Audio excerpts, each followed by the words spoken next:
In New York City, they have the subway. In London, they have the tube. And in San Francisco, they have BART. For Seattle, we have the Link. The Link is a metro system that runs north and south. Right now, it's going to expand, but it runs from 5 a.m. to 1 a.m.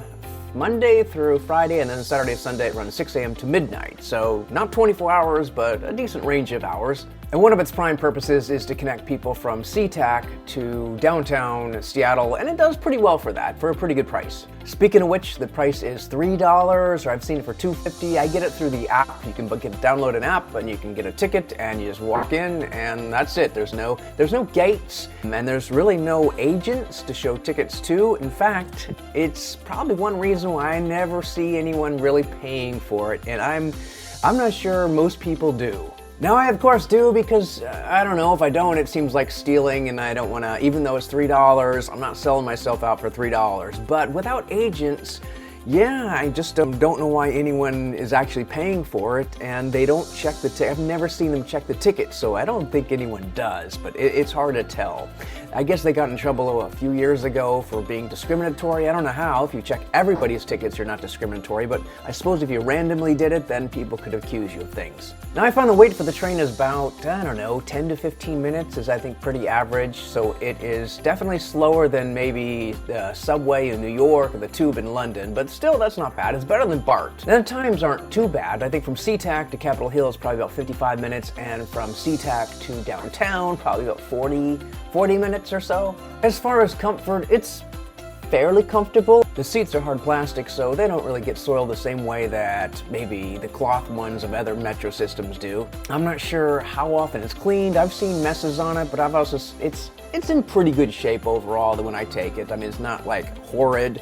It's definitely better than BART. In so many ways, it's better than BART. And as far as safety, I've never felt like there was a problem. Yeah, mostly good people. You see some sort of like questionable riders at times, but I think a lot of times there's people hard on their luck. They're just taking it probably for free and just getting from point A to point B, but I've never seen any altercations. I think they've happened. I don't read about them too often, but overall I feel it's pretty safe, and there's usually enough other riders to make it a non-dangerous situation.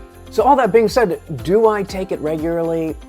Not really, just because of the time, really. The time is so much slower, probably 3 times longer than if I take an Uber or a taxi to the airport, so that it kind of discourages me. However, when Uber's prices are just insane and Lyft prices insane, then I'm more likely to try it, especially if I'm not in a hurry. Usually coming home, I'll hop on the train, and sometimes I will take it to 1 station up or 2 stations where the prices go way down for Uber, because you don't have to pay the airport fees at that point, and then I might take it from like Tukwila or another stop, so that's another good thing. Likewise, coming in, if it's a really bad traffic weekend and you're coming from downtown or the Capitol Hill area, just go to Tukwila and take the train from that part, because that saves you money, but it also saves you a lot of time, because you don't have to wait in that really thick traffic getting into SeaTac Airport. So that's kind of one hack to get around the heavy traffic conditions, which are just getting worse and worse. And finally, one thing I did a while back was I checked every single stop to see how much cheaper it was getting. So it started off at one price from SeaTac, and then as I'd go up each stop, I would like check the prices I was there on Uber and Lyft and see. It did go down, but at some point it was going down pretty slowly, and it gets to the point, well, if I just wait 15 more minutes, I'll be home anyway, so yeah. So overall, it's pretty good. Again, it gets cold in the winter on those outdoor stations, and SeaTac is one of them, so I mean, there's a little bit of indoor area, but chances are you're going to be standing out in the freezing. So if you're not dressed for that or prepared for that, that can be really uncomfortable, and I'd kind of rather do the Uber thing at that point, but if you're prepared, it's not bad. So it's a good system to try out, but again, I don't do it regularly just because of the time it takes. It's kind of slow, and yeah. But for others, it might be a perfect solution, so worth checking out.